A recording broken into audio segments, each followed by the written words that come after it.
Okay, I'm going to do another competitive draft.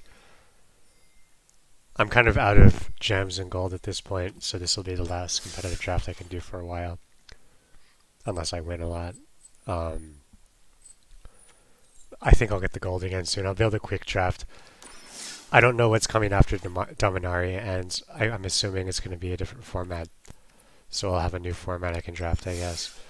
I mean, it's really an old format. It will just be like an older expansion, I think. I don't think it's going to be Ravnica again. I watched a video of Ben Stark drafting. So before I hit the button, I'm gonna try to adopt more of his mindset on drafting. So what he did was like the first four picks, for instance, he really valued just take the best card, ignore the color almost entirely.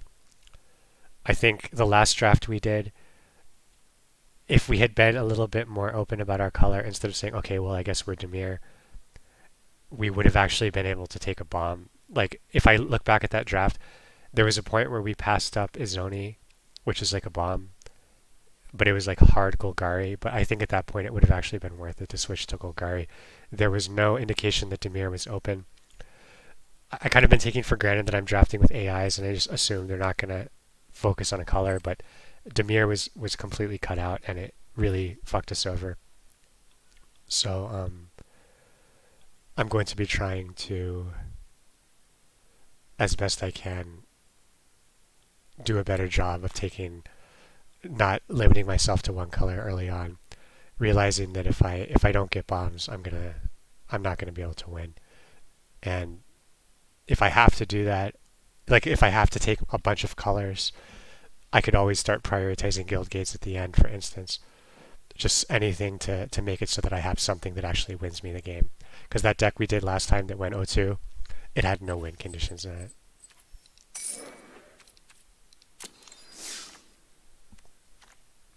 Beast Whisper is actually really good.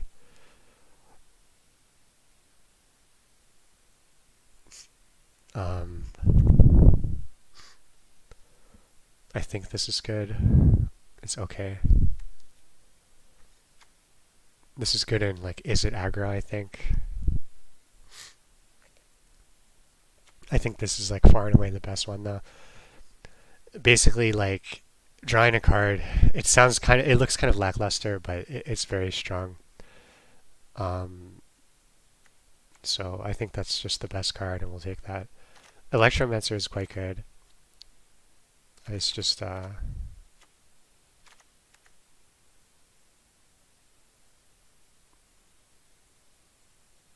not really better than this, I don't think.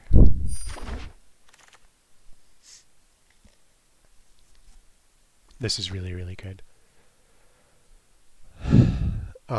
So here's what we're talking about right now.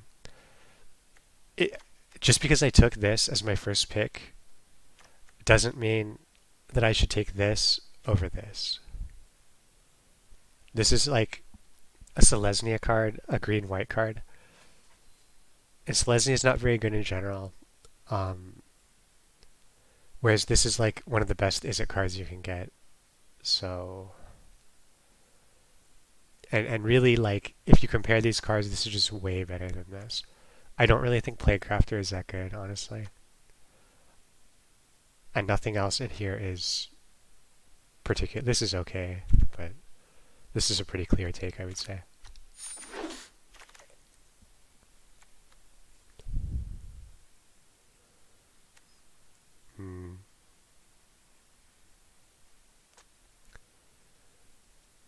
You'd really have to have gates to make this playable, I think.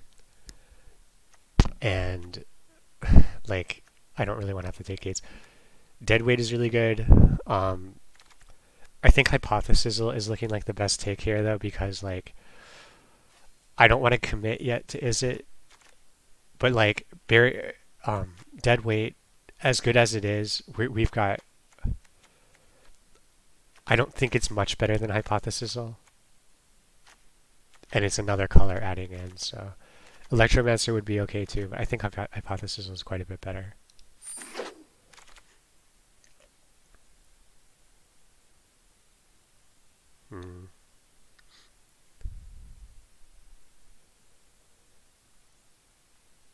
field is okay maybe, but if I'm playing the game of taking the best card, it feels very shaky. I don't know that it would be the best card. In like an is it control deck though, what happens is you have a lot of spells generally and it pings them while also helping against aggro. And Boros is kind of scary aggro in this format, so Crab is okay.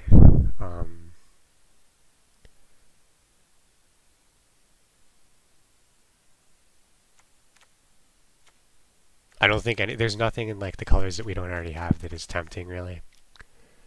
So I think I'll take the field. Maybe something like I don't think this is really good, and is it? I'll take the field. Okay, another hypothesis that looks good. Now, I want to be a little bit careful here. Like, we could still do another color if we needed to. We could still consider Boros, for instance, but none of our red stuff really goes well with Boros. This doesn't make me want to take Boros on its own. I don't think this is really even that good in Boros. Because Boros wants to be aggro and this is too expensive.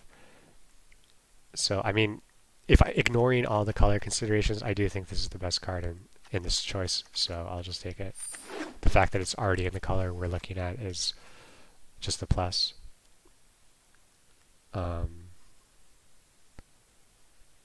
I'd say there's almost nothing here that looks good. I don't like cards like this in Is It Control. They don't like do enough.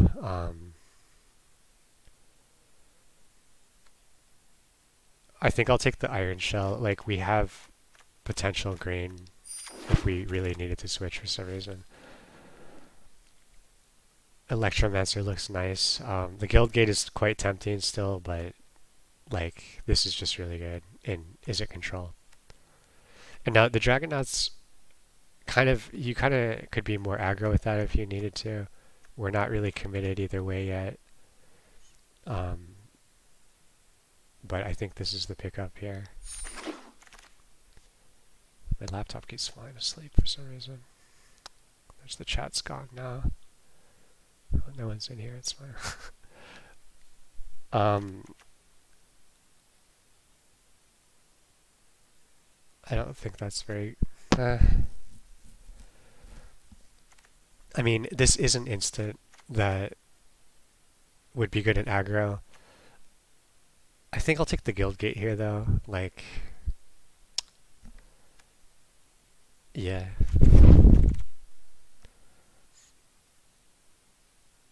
I don't really like Wave. Although... it's a good clear. The thing is, in this format, there's not a lot of token stuff going on. It doesn't tend to be as important. The thing is, against Boros, it might be a good sideboard card.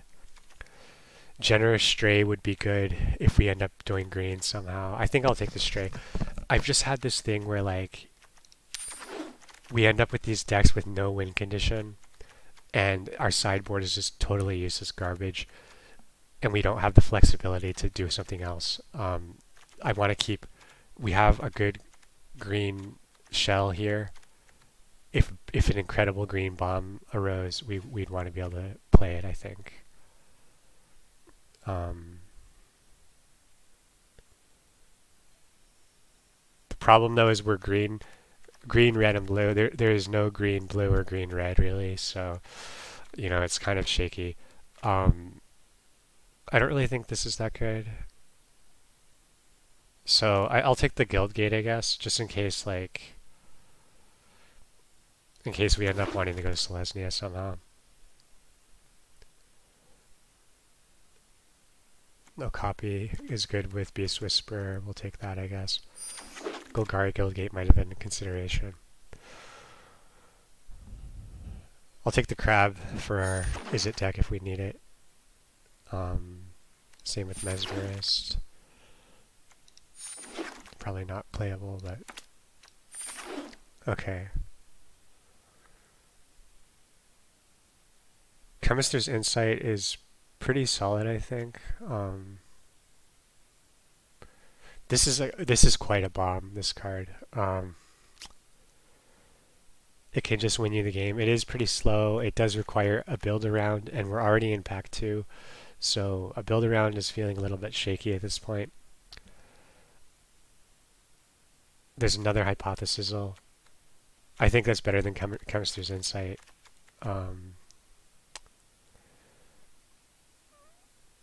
My only concern at this point is we actually do not have a bomb. This is sort of like, this is strong, but I wouldn't call it a bomb really.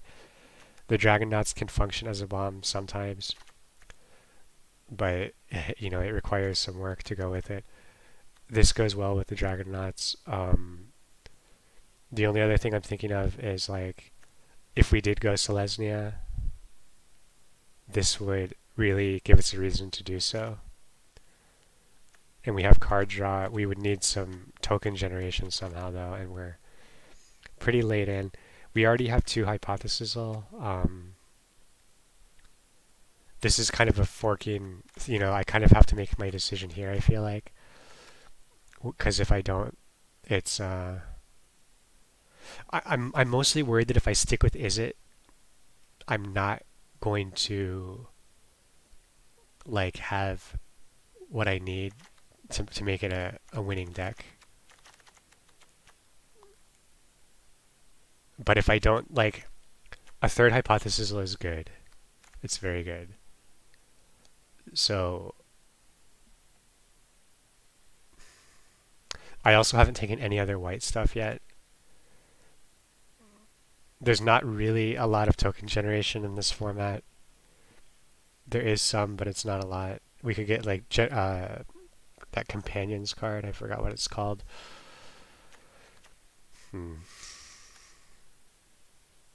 It's a really tough decision for me.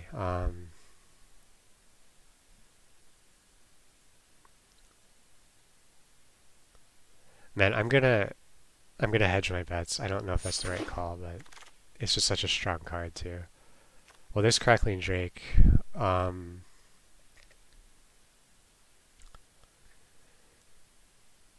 Watcher in the Mist is good too, I think. Not the best though. It's like Crackling Drake, you have to be Izzet for sure, but we very likely might be Izzet. You kind of have to have a lot of instants and sorceries. We currently are a little bit light on them. We don't have a lot of them. And this is an expensive card. If we were going to be thinking about Selesnya, there's really nothing super compelling for Selesnya here either. Healer's Hawk is like, whatever, it's okay. I almost feel like this is better than Crackling Drake, maybe. This is a 4-drop, this is a 5-drop, but this is also a bit harder to cast.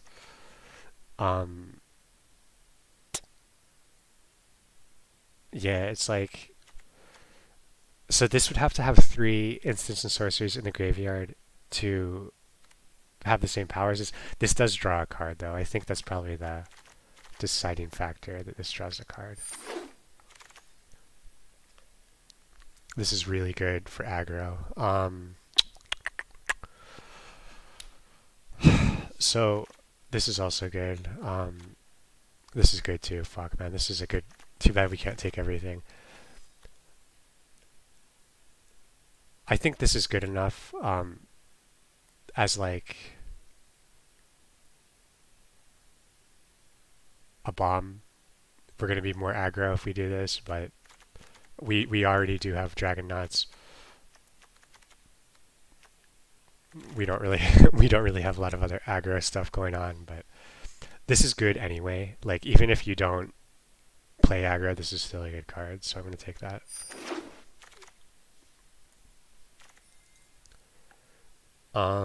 Gravitic Punch might be good. There's no token generation in here. And this does give token generation for this. I don't really see us doing 3 colors that hard, but we can think about it. Like, splashing this might be worth it. It's probably not worth it, but it might be. This helps our Dragonauts. This helps aggro, I think. It also will help the Crackling Drake a little bit. It's just like I don't know. I don't know how good it really is. I kind of want to take another Guild Gate actually. Gravitic Punch would actually be solid-ish. We could use it on Wee Dragonauts to just hit, like, if it gets buffed a lot, it can just do some real damage. This is really a hard decision.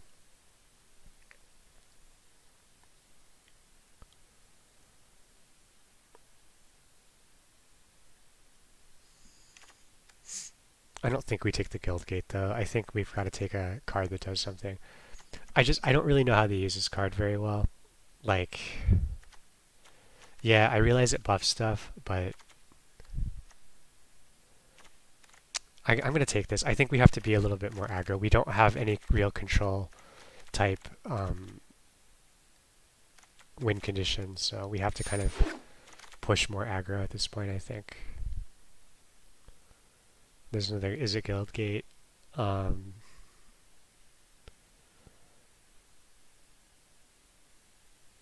Shit, man. I wonder if we can... Like, how terrible of an idea is it to go red, white, blue?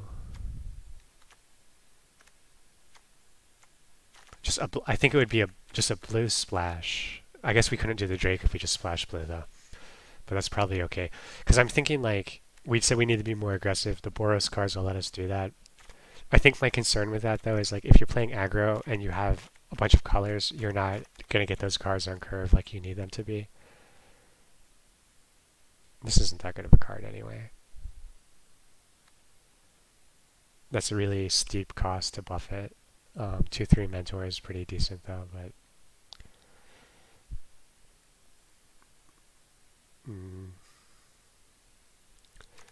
Maniacal Rage onto like a flyer might be good. Crackling Drake, or the problem is it doesn't buff Crackling Drake. Like in the graveyard it doesn't buff it, and it doesn't buff when you cast, it doesn't buff the Dragonauts when you cast it either. Disdainful Stroke is okay, I guess.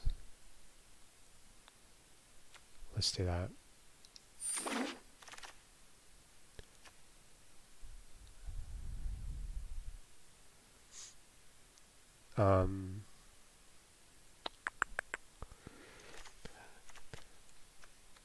I don't think we're hurting really bad for removal, but we are kind of low. Like, we didn't take that third Hypothesisal, which is a bit unfortunate. Though we took Divine Visitation for it, so I don't know. We still might want to try to make that work. Another Guild Gate, Invert, Invent. I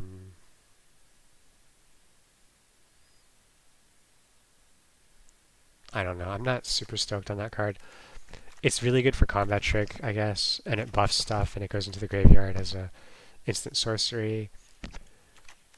Another Guild Gate would be, like, the thing is, we're thinking of splashing all these colors in and shit. I kind of just want to do a multicolor deck at this point, because, like, I would say none of these colors on their own have a very compelling win condition, but if we combine everything, maybe we do have that. I don't think this is, like, super strong. I'm just going to take the Guild Gate, and this is removal that we could take. I just think it's, it only does 3 damage. It's not that good. 3 damage for 4 mana. 5, technically. Okay, Radical Idea helps us with Dragonauts and Crackling Drake.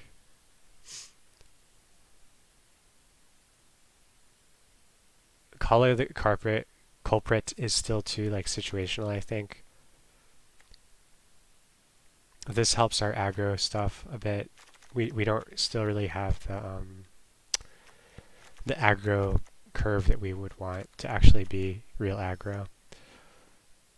I'm not huge on this card, but Nothing else is very good either.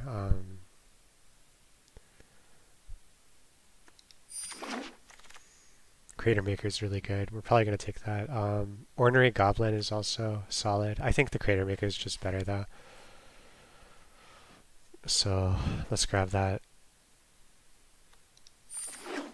I can't believe that came back around. I remember I wanted to take that as like a second pick or something in it. Okay, this...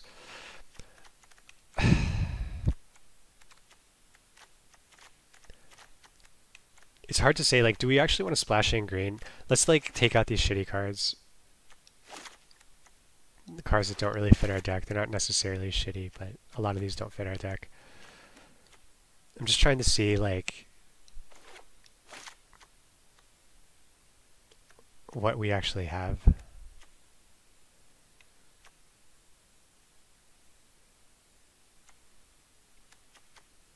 I'll take these out for now just because we're trying to see how much non-land stuff we have. So this is kind of a bit of a mishmash. The thing is, like, Beast Whisperer gives us a draw engine. Divine Visitation gives us a potential win condition, but we don't. The only token generation we have right now is Legion War Boss. So that's not gonna. This is not gonna be playable unless I get more token generation. We could still get it though. So I'll consider keeping that. Right now, if we take blue out, we lose the Dragonauts, which I don't think is good. If we take green out, we're kind of just like... It's viable to take out green, I think. But I'm going to keep taking green cards because I want to have flexibility when we actually create the deck. I don't want to be in a situation where I hard committed to Izzet and we don't have a bomb. We still don't. This is our only bomb, but we don't have anything to build into it. This is bad.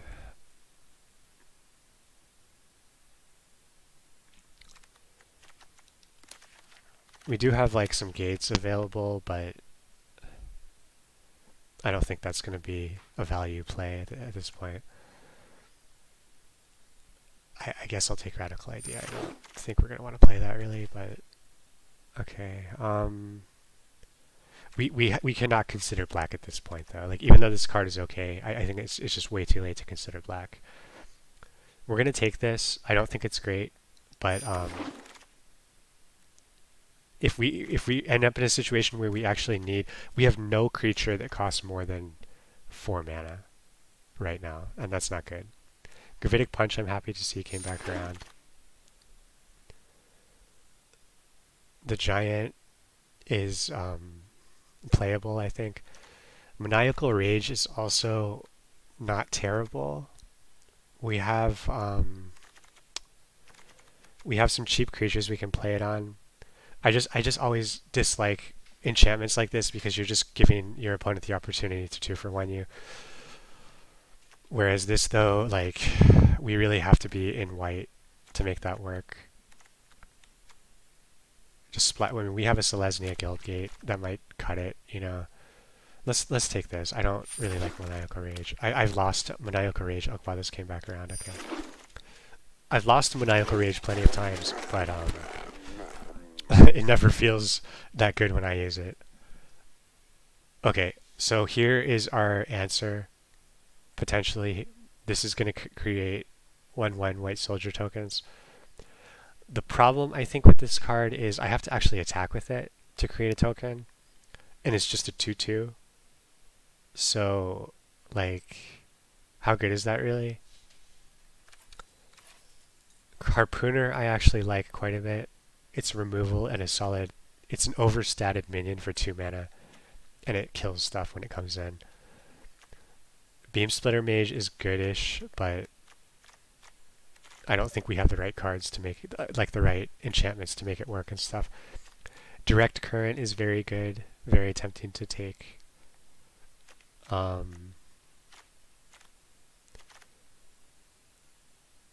kind of feel like I have to take Amara and try to make it work. The thing with Amara though is also she's a solid play early. If you just play her as a 2-drop, she's still good.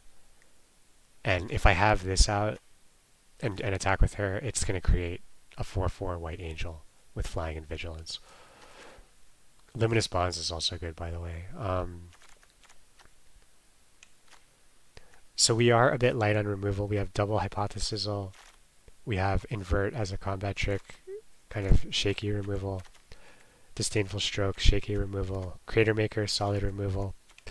We would like to have more removal, but I think we have to try to create a win condition. So I'm going to risk this. This is going to put us more into Selesnya. We need to look for more token generation if we can find it.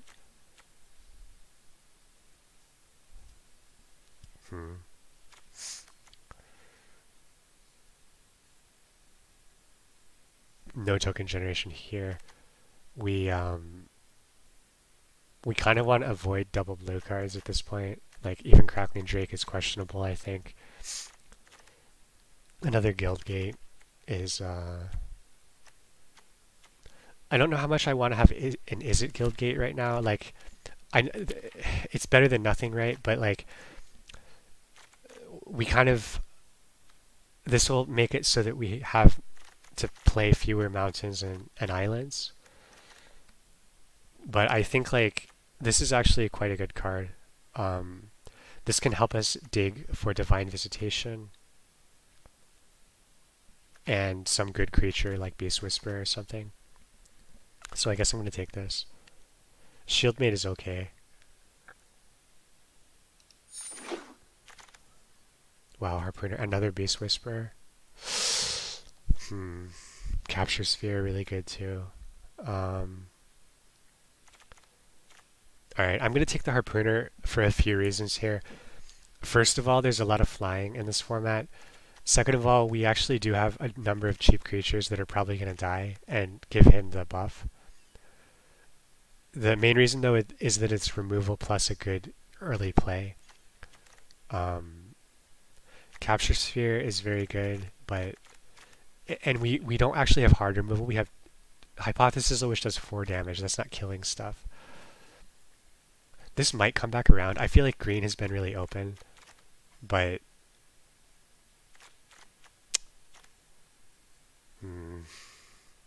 I'm still going to take this.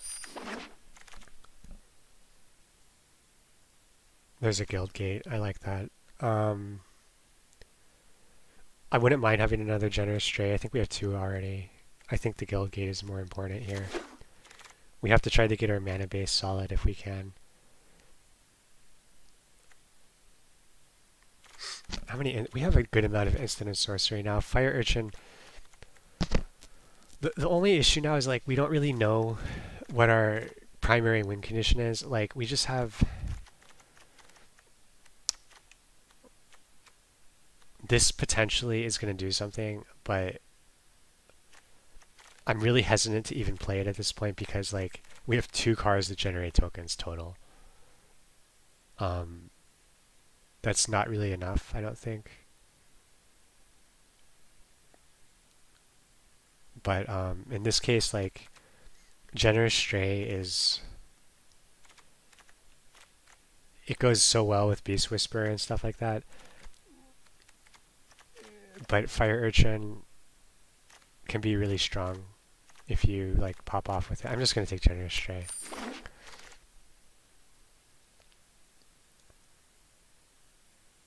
Okay. I think Rock Charger is actually worth taking here. This can give us some sort of win condition. We get just an extra flyer basically. It's a very strong card.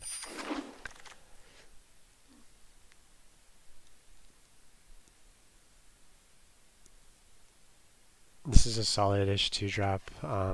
Sure Strike is okay. We have a lot of these cheap creatures. Sure Strike will probably be good value. I think since we're light on removal, we want to take it. The good thing with Fresh Face is that it trades really well with similarly statted minions, but I'll take Sure Strike, I guess. This is good. The problem with this is it's double red, and we're looking at a lot of... We do have a lot of gates, I guess, but I don't see anything. The Dissident is okay. I think she is just okay though. We'll take the Blaze as like a finisher and removal too. Beam Splitter came back around. The problem with Beam Splitter is like whenever you cast, the target's only Beam Splitter Mage. So we can only double our buffs, which would be Max Velocity, Sure Strike,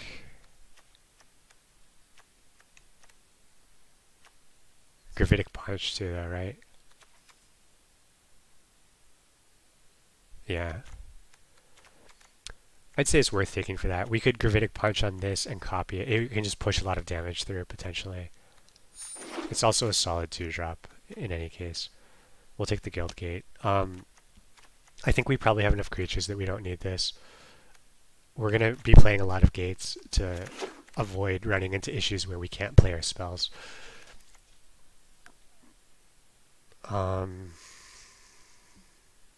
So unfortunately, I don't think we're going to get any more token generation. I'm pretty positive we're not going to get that. So that's really unfortunate. This is... This is solid, I think, but it kind of just dies a lot of the time. This is just a combat trick, though. Yeah. I'll take the Dissonant. I have enough Generous Trade. This might be worth taking now, because we have a lot of cheap-ass minions, and we can enter a stalemate, and this can let us push through. I guess I'll do that.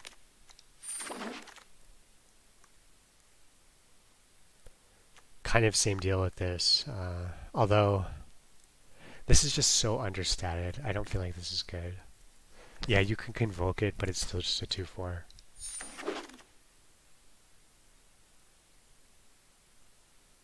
Yeah. I'll take this in case they have a lot of... I'll take that as a sideboard or whatever. Okay, I'll take that. Okay, so the main decision we have to make here is, do we play this or not?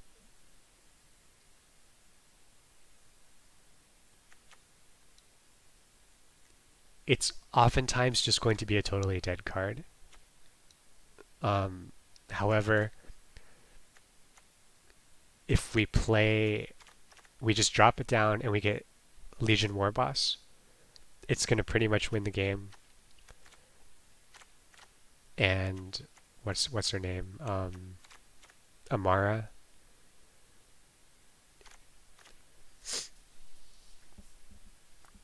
I think I'm going to try to keep it in. We'll see what happens. Amara and the Goblin are good on their own. The problem with what's it called? Divine Visitation is that it's not good on its own. So, and it's very expensive. But I think we're going to have to try to make it work. Okay, so... Do we keep the... I think since we took so many guild gates, we can actually keep the Crackling Drake in here. That's kind of why we did it, so that we could play kind of everything we wanted. This is kind of a mess of a deck, I think, but... So what do we have to... We have to make a lot of cuts, though. Okay. The radical idea is like... It's okay.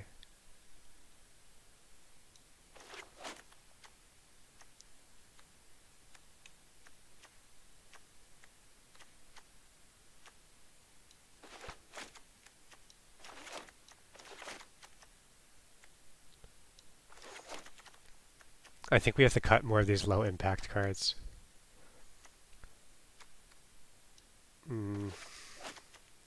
See, this is like, if we play this, we're using this to get our win conditions out, kind of. We could use this to try to find our combo. But she's still like a 4-drop 2/1, but it does draw cards. The problem with cutting Radical Idea is like, that's buffs on your... it buffs 2 of my cards to have cheap instants. Like, is it more important to buff Dragonauts and Crackling Drake, or is it more important to try to get Divine Visitation out? I don't know.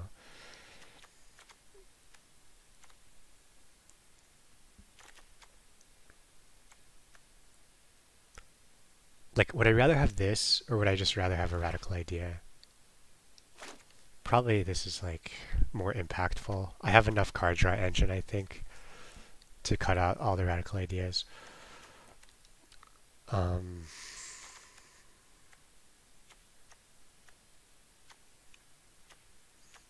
Maybe I'll keep this as a sideboard card. Saratok. I don't really like this, but I feel like it's one of my few 4-drop creatures. I have basically like a bunch of low curve stuff, and then I have, in this mana range, I have mostly spells and stuff like that, which is okay. Like, it's just, or I have creatures like this that do stuff but don't actually have good stats. I kind of want to keep this in because I do have enough stuff that's probably going to die. Maybe I play this as a sideboard card.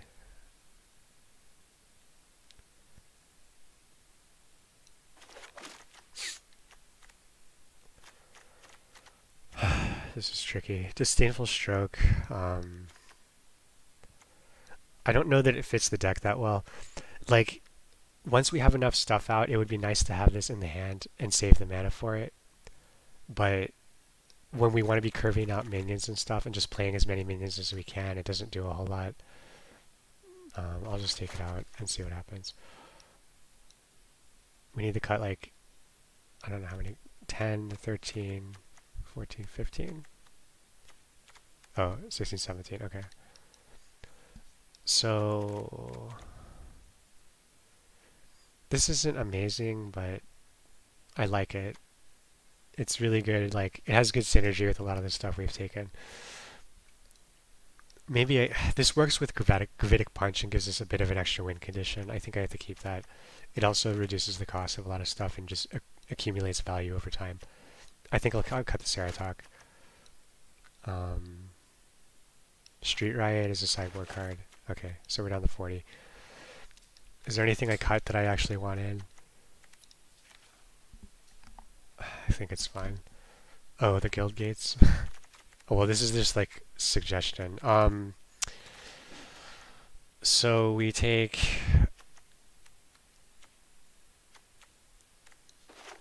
I want to put all the guild gates in, I think, because we just have so many different colors, and putting all guild gates in is going to slow us down a bit. But it won't be as slowed down as if we just end up like not getting a color forever. So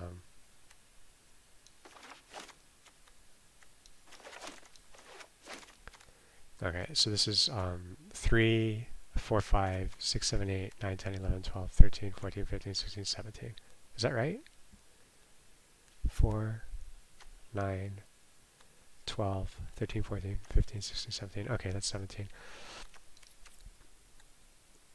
Pretty even distribution here. We have a bit fewer green. We have a number of green cards we want to be able to play early, but that's kind of what these guild gates are for, to make that less likely of an issue. We have 2 cards that need specifically red-blue. Grackling Drake needs a very specific double-double. This needs 2 white. I know, it's so complicated. I think I'm going to let the auto-suggest take over. I don't know if it's right, but I just have to hope these guild gates are going to do work and make it be correct.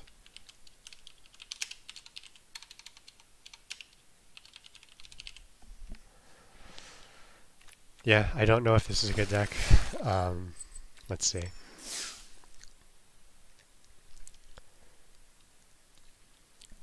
I feel a lot better about it than the deck from last night, at least. That deck did just nothing. It had 2 Dimir Spy Bugs with not enough Surveil, and it had like literally no other bombs. The only thing that deck did quite a bit better than this one is it had more removal. We are definitely light on removal in this deck. We do have an okay amount of evasion, like Rock Charger, for instance. We have everything except for green. We don't have any early green plays. We also are kind of...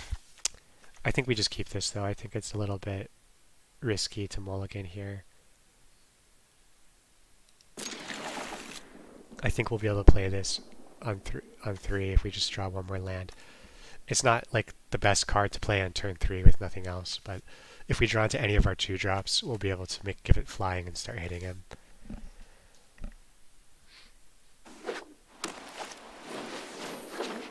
Okay, well, that lines up pretty well at least. He's going to get some value out of this before I can play the charger at least. And a combat trick could fuck us over too, so I have to be careful. I really don't want to see him put an enchantment on this. That would be, oh fuck me. I should have jinxed it by saying that. Okay,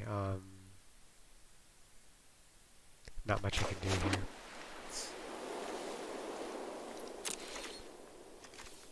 This is not going to let us kill this. Well, technically I could cast it twice at some point. So he's Boros. So unfortunate. He's going to be able to tap our stuff too. We're like 3 turns away from Hypothesisal. I mean, we just have to play the charger, I guess, but I don't see how that's winning us a game.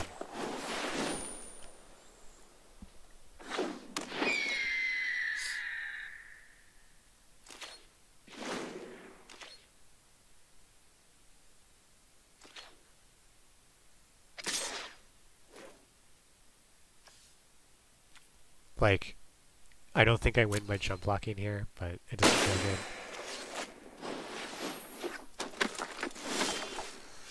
Okay, that saves us if we draw a forest. I'm going to jump block next turn, maybe. It's hard to say if I'm going to do that, but...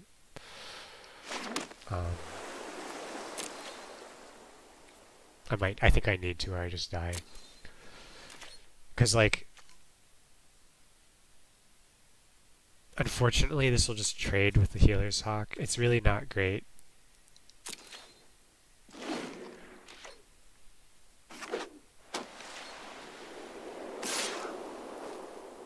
But the thing is, like, by not blocking here, by keeping this alive, these guys aren't attacking, which is saving me 3. I guess I'm just not going to block here. Feels bad, but he's at 32 health, I'm at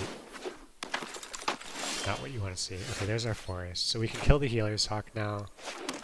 The thing is, like, I'd rather just kill it with Hypothesisal, I think. Because this will just trade 1 for 1.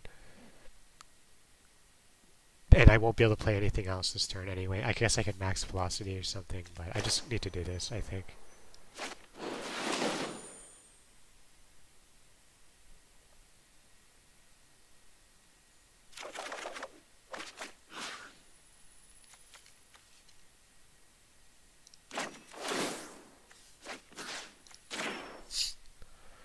Sure Strike is good.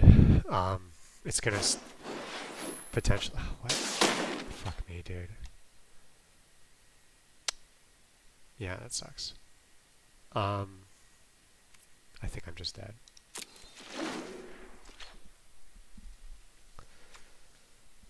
I can trade with Sure Strike, maybe. I think he will attack into it.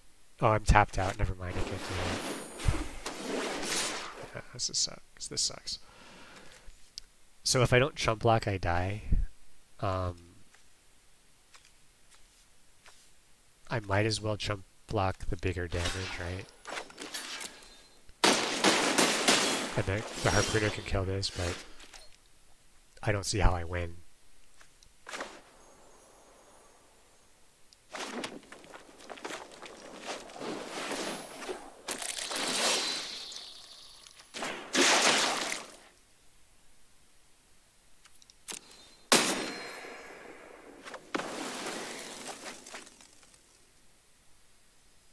Yeah, I'm just dead. Okay. So, sideboard. He's really hard aggro, so what don't we want? I think this is too slow. So we can take out all of those token generators. The thing is, the token generators are pretty good actually, so we'll keep them in, but we just don't think we're going to have the time to do the combo. Field is really good if we draw it. We want to put in wave, I think. We probably want to put the crab in. Removing something like...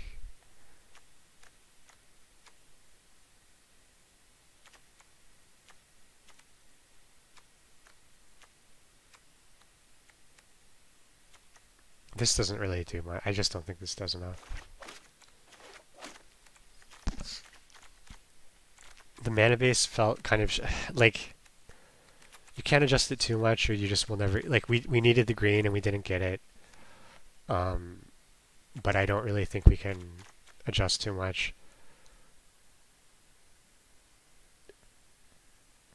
The wood shaper, I think we can cut too. Let's put in disdainful. He doesn't have a lot of high cost cards though. Maybe Okapi can trade kind of okay.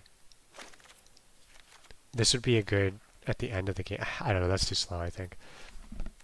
So I'm considering like how much do I think I need green more than I need white. Let's change it to like that, I guess. The issue with dropping the white like that is if I have the rock charger and I need it to... The thing with the rock charger is like, I don't think I'm going to win by attacking him. I might have even wanted to cut the rock charger potentially, but okay, this is okay. We don't have any red yet, but we don't have any red in hand either, so this at least gives us a little bit better early play, I would say. We have a bunch of 3-drops. Kind of slow, but... okay, this is really good if we get a red, but we didn't get a red, so...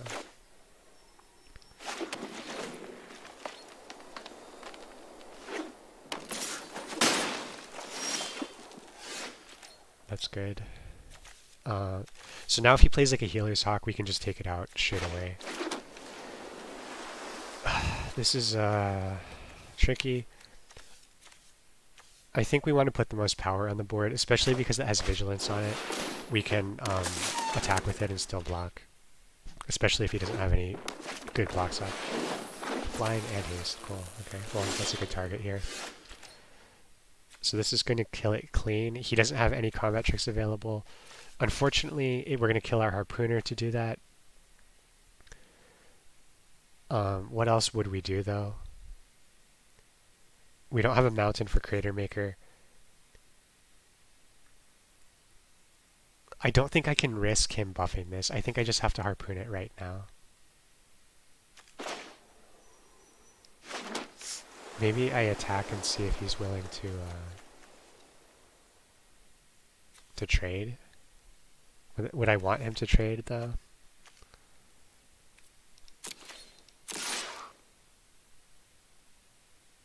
He's chumping me with this is kind of good for him, but I'm not gonna not attack. So let's just see if he trades. No, okay.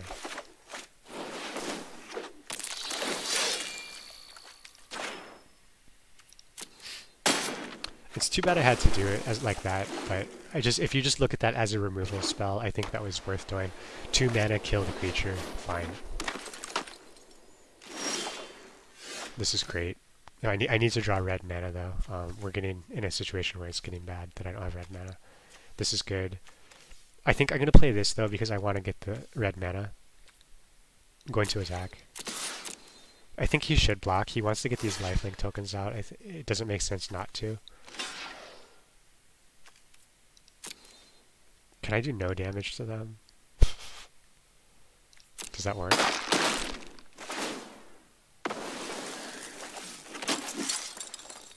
Wait, what? What happened? Oh yeah, he double blocked. That was stupid. Okay. I don't know why I thought he couldn't kill that. I think I just got confused somehow. Pretty bad. At least this holds the fort a little bit. This will be really good if I ever get red mana. Well, I can hypothesis that, at least. I'm not going to block it.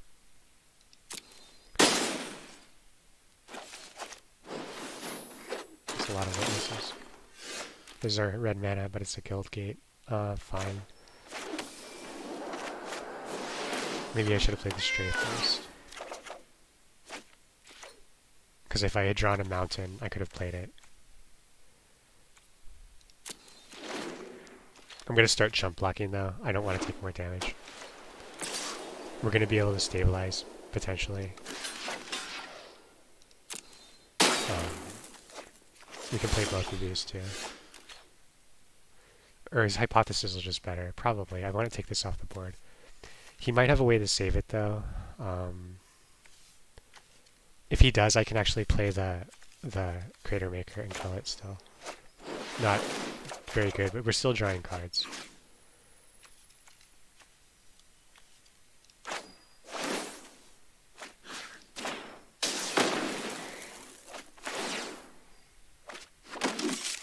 It does leave stuff behind, which sucks, but... Oh, I miscounted the mana, I guess. I thought we were still going to be able to play something. You're scared to getting in because it's in beta. Yeah, it's like what Jumbo said. They've said pretty clearly they're not planning to do another wipe. So, I think it's safe to get in now. The only real risk you're facing is that people talk about what's called a fifth card problem, which is you don't really get a lot of good stuff when you open a fifth copy of a card. It's not like in Hearthstone where you dust it. It's sort of similar. Like ultimately, it's not a big difference, but the value, like if you have all the cards in an expansion and you start opening a bunch of packs of that expansion, the chances are you're just getting nothing, kind of. We have to hypothesis of that.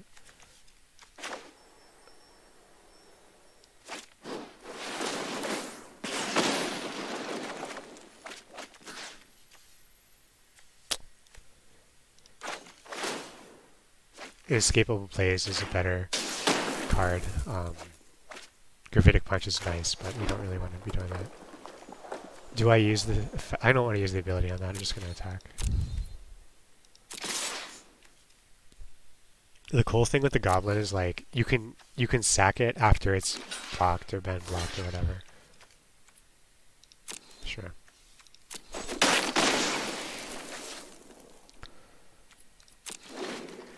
I do think, like, this specific game, like Magic Arena, I think is one of the best ways to get into the game now. This makes me feel like he has a combat trick, but can I really not block? I don't think so. I think I have to. Oh, this can't. Oh, he put bonds on this, so I can't block it. Yeah. So he's just doing that to push damage. That makes sense. Okay, resolve, whatever. This is gonna kill us eventually.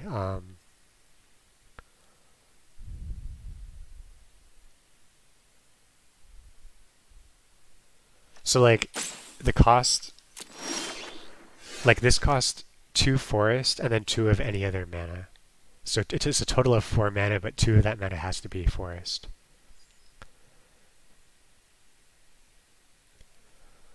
I think I have to use Inescapable Blaze on the Rock Charger so that he can't just keep, like, destroying me. He's out of cards. He's an aggro deck.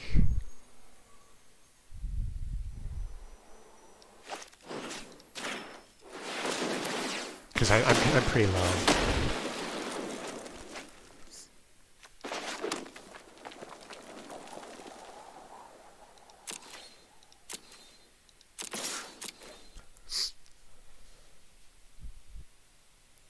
Yeah, that's right.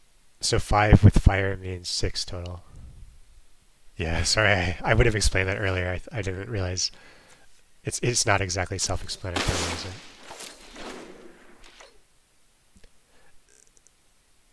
Yeah, it's cool though, because like what it does basically is it seems arbitrary sometimes, but if you really think about it, what it does is, you know, we have this deck with all these colors in it, and basically this card, for instance, because it takes 2 green, it makes it way harder to use this card if you're not heavily green. Like you can't just put a few forests in your deck and play this because the likelihood of having the 2 forest is pretty low.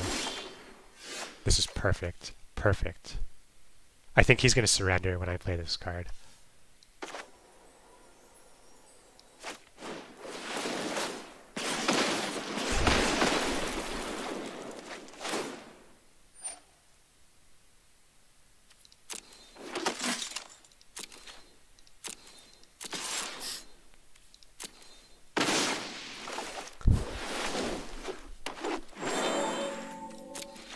But yeah, like if you play something like Hearthstone, which I played a lot of, the way the mana works in this game is just way cooler.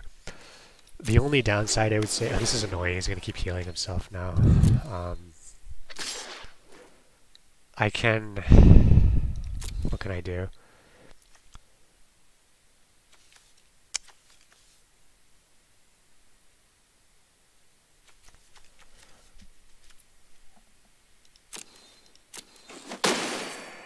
Oh, did I not block? Jesus fucking Christ. Okay. That sucked. I don't know how I didn't block there. I still think I'm fine. We're gonna play this, see what we draw. Not exciting.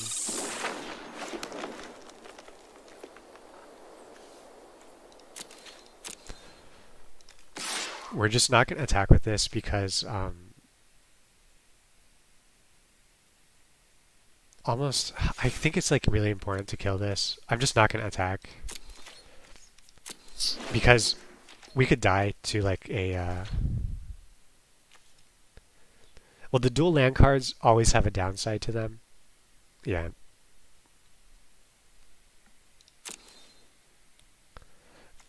I feel really bad for that misplay. Like, not blocking made 0 sense. I should have blocked, so I took 3 damage for no reason.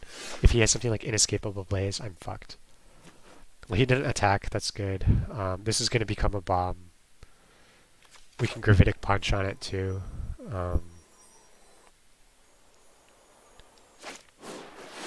I think so long as this is alive, I'm pretty safe.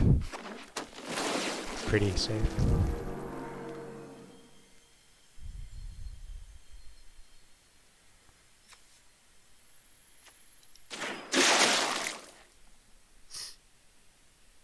Oh, I think I can just kill him here, right?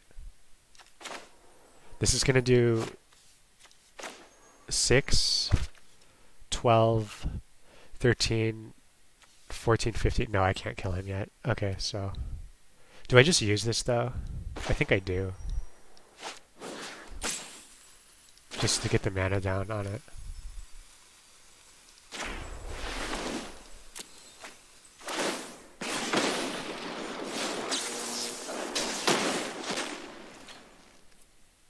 So I do have lethal. Yeah, okay, cool. Unfortunately, I still have to play him again. So I think our sideboarding worked fine. We...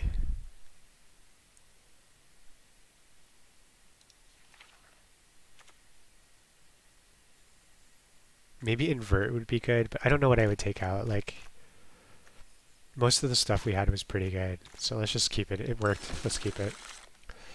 Yeah, making a deck is really hard though. Like, if you haven't been watching people play Constructed, because the thing with it, especially if you compare it to Hearthstone, the decks are just like way more powerful, I would say. And when you look at like a standard deck or whatever, it's just like, it's so broken. Like every standard deck can just do super broken stuff. And okay, so we play our gate. Yeah, there is a deck that uses all the lands. Go on YouTube and type in Rainbow Lich Standard. It's a really, really cool deck, and it uses all the colors. So, this sucks, but I think we have to do it, like...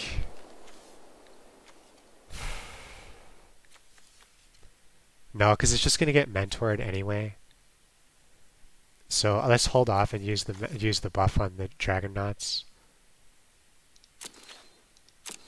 I don't like it. I really don't like it against against yeah, Rainbow Lich. There's a card that like it's an enchantment you put on yourself, and when you put it on, like you can no longer lose the game. It's like you cannot lose the game, but whenever you would take 1 damage, you discard a card instead of taking damage, and whenever you would heal, you draw a card. So even though you can't lose the game, there's like some other thing, like if the enchantment dies, you die, and then like I think if you run out of cards, the enchantment dies or something like that. It's set up so that you become really strong, but like if you keep getting hit, you lose all your cards. And you have to kill a card or discard a card or exile a card from your graveyard. So like when you first start getting hit, you're just exiling your graveyard because that's like the most unimportant thing.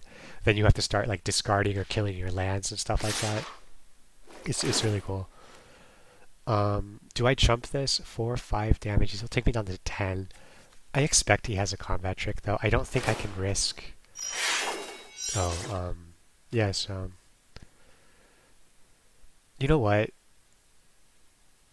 The thing is, if I block this, I have nothing. So I don't think I can block it. This is really bad though.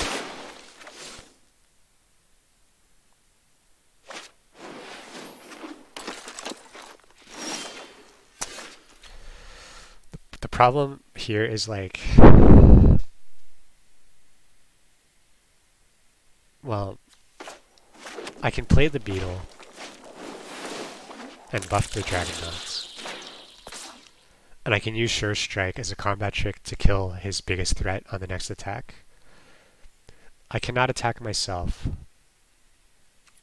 So I just have to sit here and hope I don't die. I was able to stabilize last time using the Cosmotronic Wave. Unfortunately, this is going to mentor stuff every turn too. Yeah, the color has a ton of flavor. Like, you get... The most interesting thing to me about the colors are every color tends to have something that the other colors cannot do at all. And that's to an extent true in Hearthstone. Like green is Druid is really the only color that can ramp in Hearthstone. And similarly in this game, green is the only color that can really ramp, but then you have like blue is the only color that has counter spells, which, you know, they try to summon a creature and you counter it and then the creature never even comes alive. So that's going to cost less than just killing it, but you have to keep your mana open during their turn to make that work. Okay, I kind of have to just do this to kill that hawk, I think, because it's going to get mentored if I don't kill it right now. But I'm going to go down to 1 health, I think. There's no attack that makes sense. So this really sucks. I'll just play the plains, drop the wave.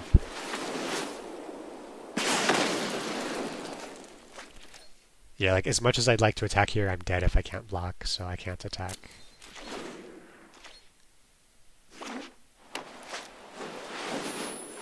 Jesus Christ.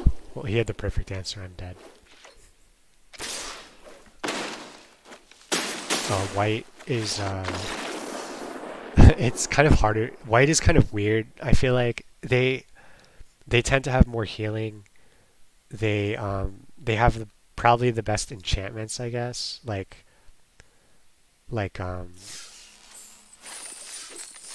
permanent enchantments rather than combat. They do have good combat tricks too, I guess. Yeah, this game also gives you a lot of good starter decks. I feel like this starter deck is really fun, I think. Saproling Swarm. I had a lot of fun using that, and it's a free starter deck. This one's kind of fun.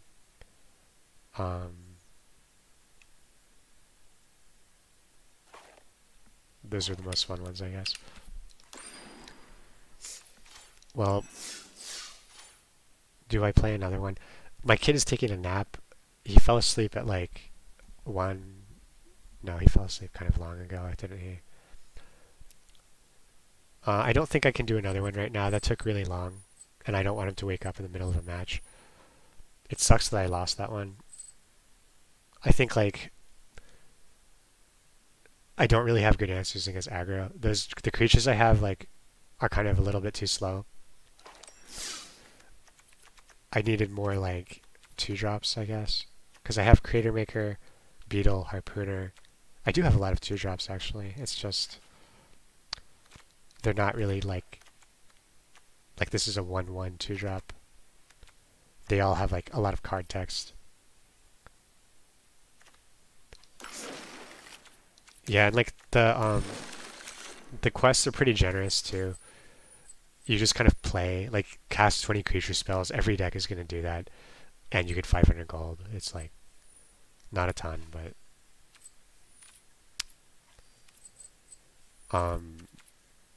I'll show you my mono blue deck. It's really boring, but I don't have time to do another draft right now. Where's the thing? What am I missing here? Oh, yeah, okay. This is a deck that works as standard, I think. I've only been playing for like 2 weeks. I would draft. Like, I think drafting is the most fun. If you think drafting looks fun, I would do it because the reason it ends up being fun is, like, for one, everyone is on the same playing field. Like, yeah, you might be worse at drafting than someone, and that's going to put you at a disadvantage, but you're playing against other people who had to draft their deck. So rather than playing against people who just have better cards than you, which is going to not be fun ultimately because you're going to lose. So some mono blue mirror match, that's exciting. So mono blue is a tempo deck. You're just trying to, you put out a bunch of bullshit that can't be blocked. Usually you have a ton of counters in your hand. You prevent them from doing anything. No, he's playing some weird version of this. I don't think that's normal. And you know, like, in this situation, I don't really have many choices. I could play opt and try to draw something better, but I have an okay curve here. I'm just going to curve out. This is unblockable, so I'm just going to attack with it.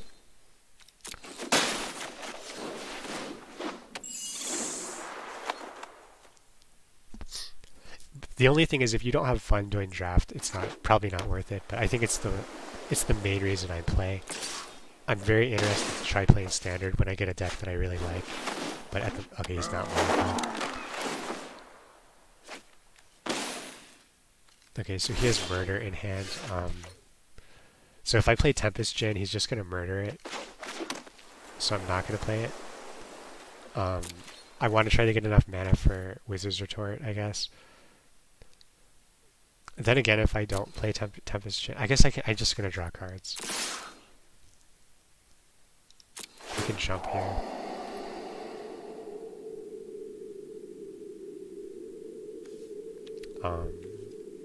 This is good. I'm gonna keep that because it can protect the Djinn from murder next turn. Yeah, I mean, decks like this are just kind of,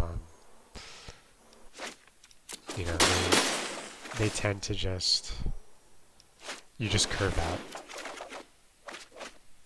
Yeah, having a good starting hand is really important, so I'm gonna opt at the end of his turn, I guess.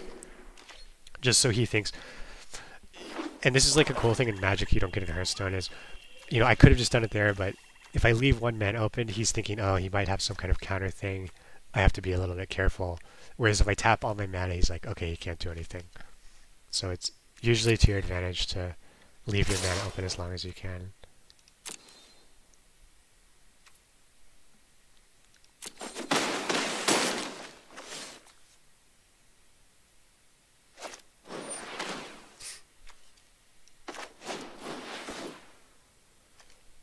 Spell Pierce is good.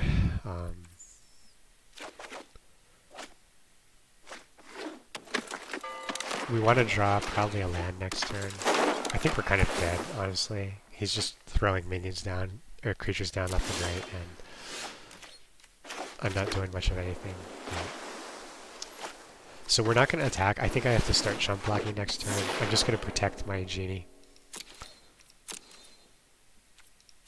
And hope that can win me the game somehow. So if he plays murder, I'll just dive down. That's also going to make me better at blocking. Oh, that's frustrating. I can hex. I still have to dive down, but now you can just murder it still. Or no, it's going to have hexproof, so it should be safe.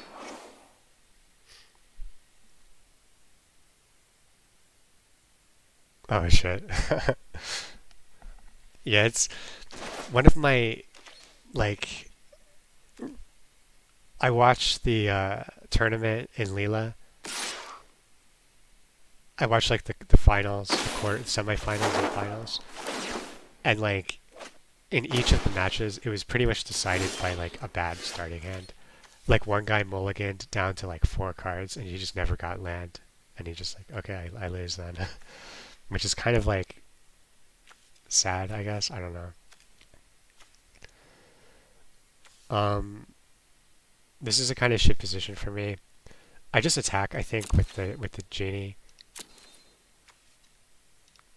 And then I'm going to keep all of my mana open so I can do Wizard's Retort plus either of these. He's got 2 murder in hand, so we're going to dive down on the genie when he tries to murder it. And then if he tries to develop any creature, I'm going to use this counter. Okay, so he has just enough for murder, basically. I'm just going to... This isn't really what I wanted to use my counter on, but I'm going to do it. I think he's trying to burn my counter so that he can murder the genie. But I have another dive down in hand, so... What? He's using murder on this? Do I save that? I think I have to. Because, if I can't chump with this, I'm going to take too much. I'm going to take 3, 4, 5, 6, 7, 8, 9. Yeah. So I have to be able to chump with this guy. He doesn't have enough mana to murder this now, but I also don't have enough damage to kill him.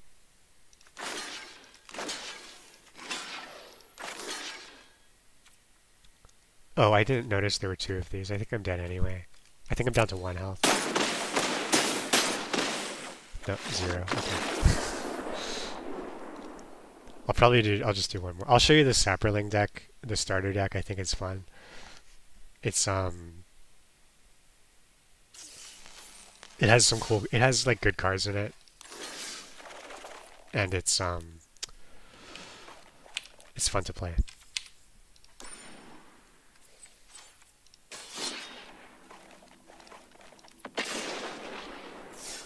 So the card has like 2, it has a few win conditions. It's got this card called, like, I think it's called Slimeback something. And every time you create a bunch of Saprolings, which are 1/1 tokens, every time one of them dies, if the Slimeback is alive, your opponent takes 1 damage and you gain 1 health. I'm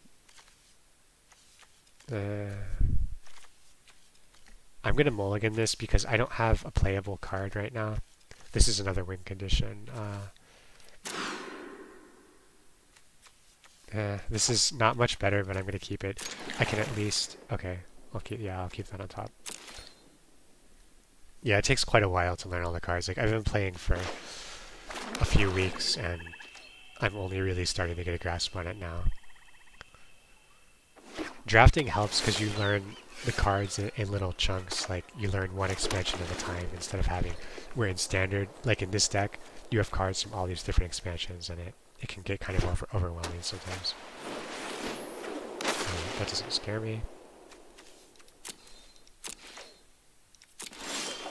Good land.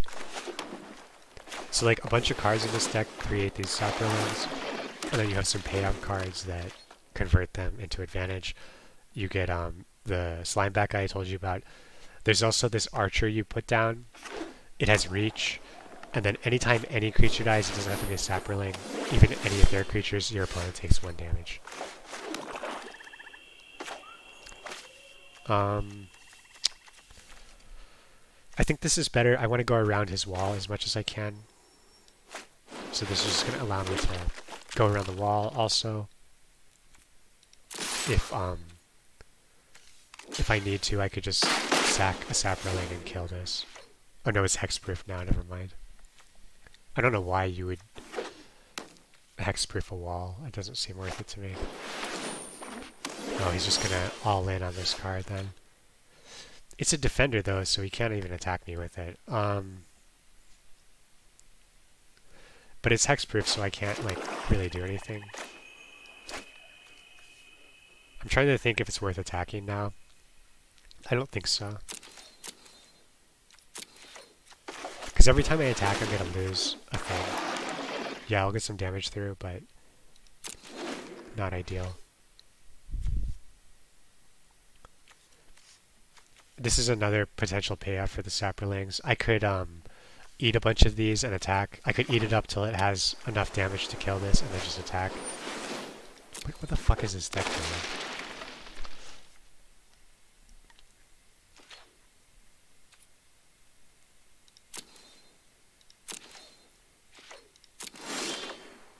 Okay. I kind of want to kill this just because I feel like he's going to buff it and shit. But I don't know. It doesn't do anything either. So if I eat 3, 4, 5, 6... I have to eat like 3 sapperlings just to do that. It doesn't feel very good. It pushes damage through. The thing is, I'd rather just draw into one of my archers and then I don't care if my sapperlings die to the wall or whatever. I'll just chill for another turn, I think. He's still not pressuring me in any way. I've never seen this deck. I don't know if it's just some deck he made up or if it's a real deck that actually does something. But currently he's not able to attack me, so I'm not too scared here.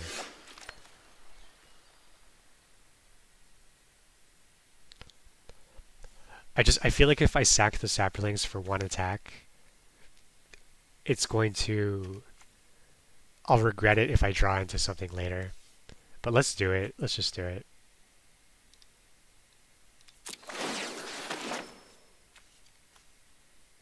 Wait. We can sack after we attack, can't we? That's correct, right? I might as well attack first. Let's just test it. I don't really care.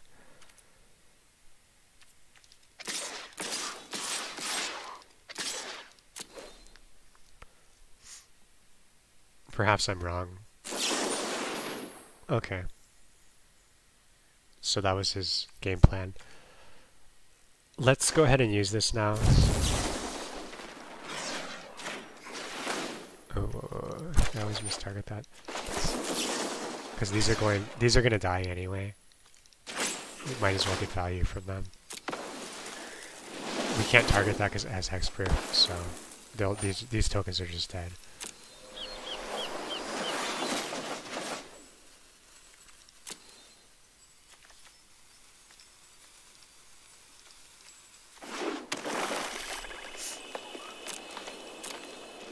No, I could have played that, but it doesn't really matter.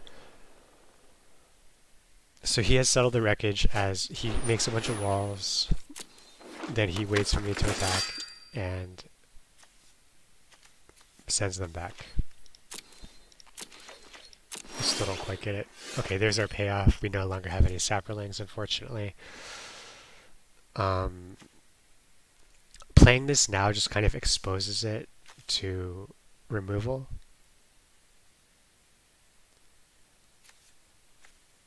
So I don't really want to do that. I'm going to wait till he buffs this and then kill it with Vicious Offering. Like, I'm not playing this just because we have so much mana, we don't really need to worry about getting value from the mana.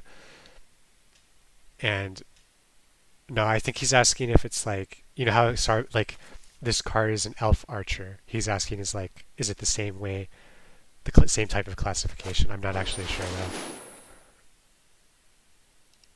Okay, sure.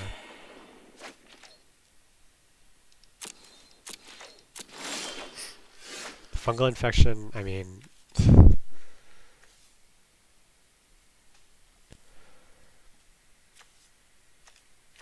we just need to get more stuff. This is like a stupid game, honestly. Like this matchup. I just need to draw another like sapperling generator. Okay, what is this?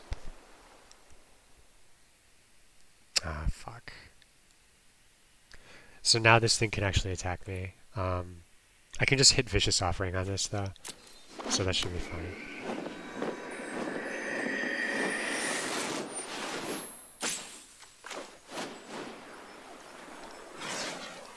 Oops.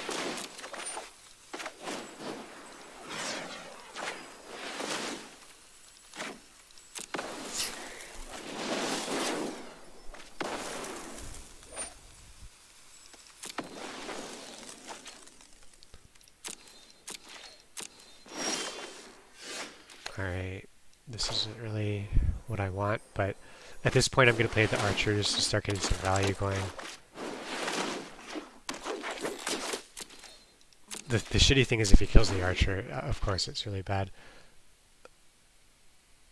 But I don't want to just sit here and not play anything. +2/+2, it has flying, okay. This is Death Touch, so he's saying, hey, do you want to trade? Yeah, I'll trade.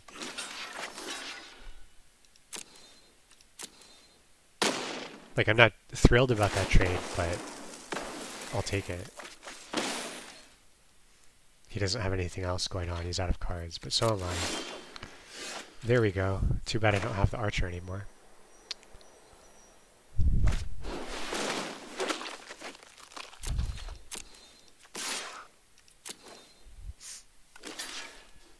This is like an insane stalemate. We can still win though. Like, we have... He's putting no pressure on us. If we just draw into like slide back, for instance, okay. But it still can't attack. This is like an annoying deck, I think. It's just like it has hexproof, so I can't touch it. Oops. Eventually he's gonna find another like Arcadia or whatever it's called, and attack with it. But for now, he's just doing nothing. Sure, that will eventually pay off.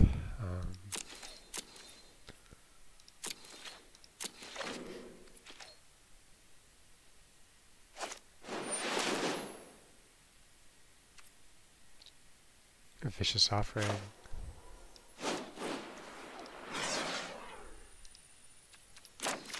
No, you let it resolve first, sorry.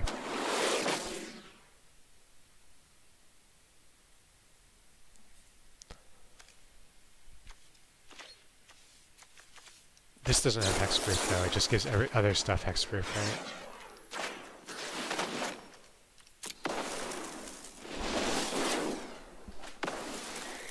So he's got like 3 buffs on this Wall of Mist, but it can't attack.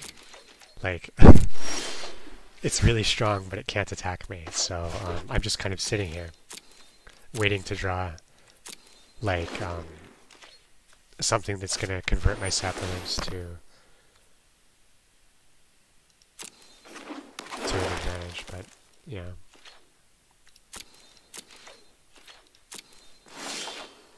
I'm just not getting the cards I need.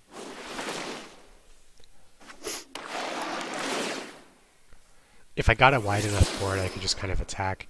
The scary thing, though, is that if I'm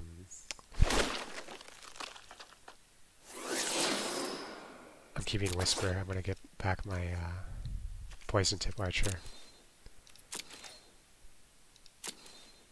But if my board gets wide enough, I can just start attacking. This can only block one thing. The thing is, I want to have like the Archer out when he blocks my Saproling, so I get damage out of them anyway. Or Slime Back or something that gives me value. Okay. So I can't use her just this turn. I have to wait till next turn. Sure.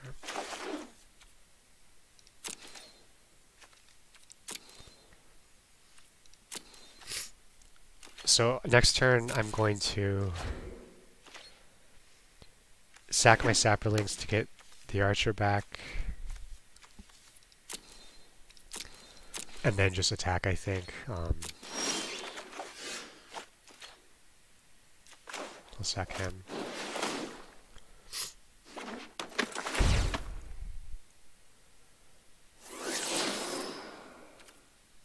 Sure, I'll keep that.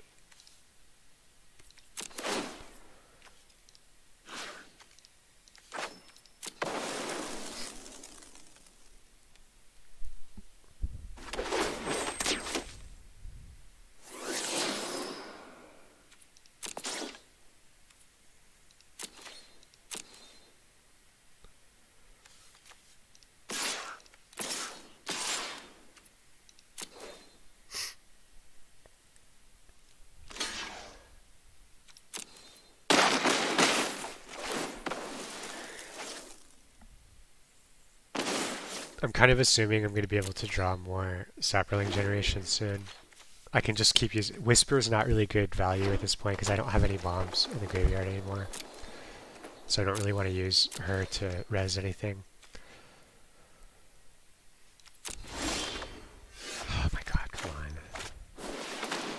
I guess I put that unintentionally at top because I knew I could sack it.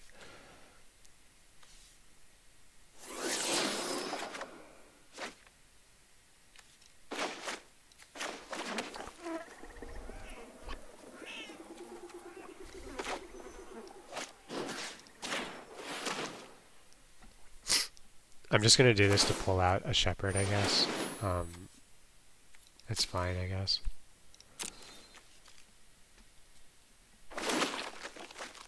I'm attacking because the archer is doing damage, and I'm getting sick. Okay, this is our win condition. So we're not going to attack now, because this is going to win us the game. If you want to read the text on this, basically, I do have the city's blessing because I have a ton of stuff out. And every turn, I'm going to look at a card, and he's just going to take damage, and I'm going to gain life. So, and then if he kills it, I'm just going to bring it back with Whisper. So I should be able to win. Unless he has some crazy thing to do here, which he doesn't. He's buffing another wall. So this is one of the most annoying decks I've ever seen. Its game plan is to just make the game take as long as possible and eventually lose. It's really cool. It's flying too, so I can just attack with it.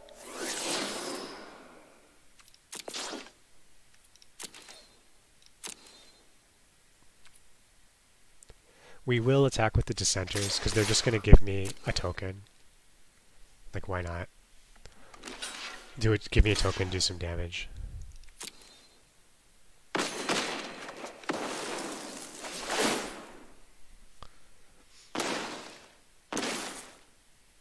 They're going to explore too, I think. Yeah.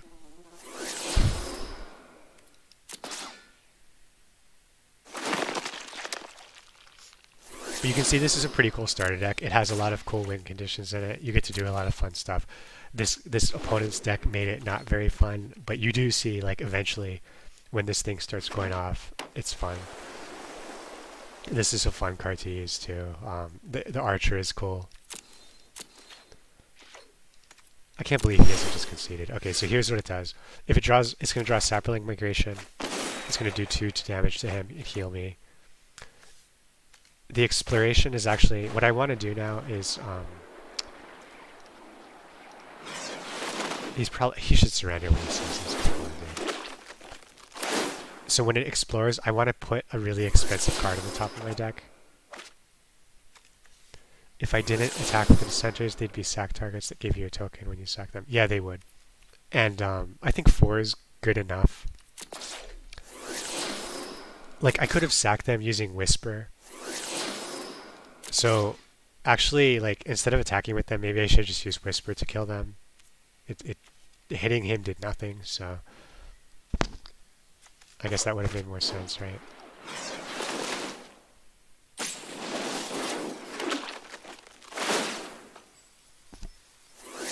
I can't believe he hasn't conceded.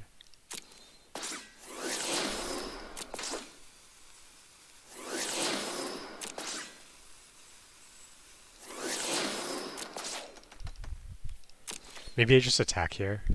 I don't want to lose the City Blessing though. I also don't. I have so much land it shouldn't matter.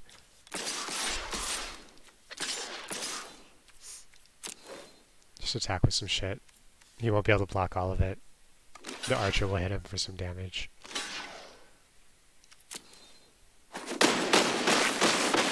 I just want to kill him faster. Like, I don't think he can win.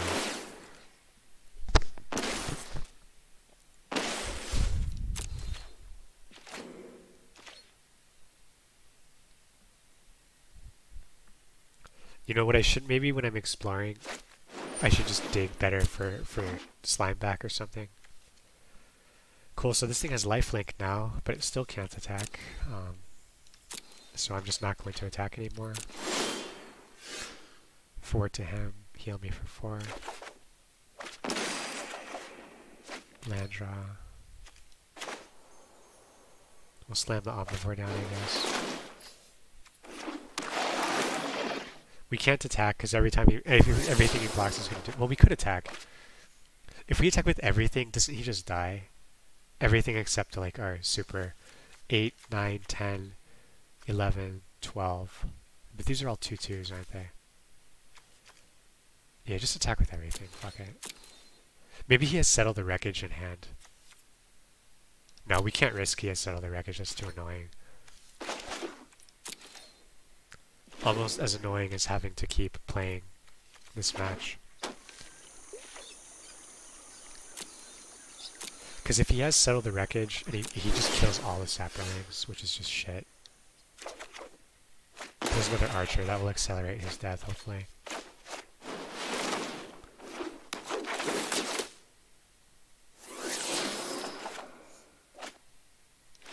Okay, thank God. Okay, I'm gonna end the stream now. But yeah, you can play that deck. I think unlocks pretty early, so if you just do some quests, you'll get that deck. It's pretty fun, despite how annoying that game looked. Usually, it's fun. So thank you guys for watching. Bye.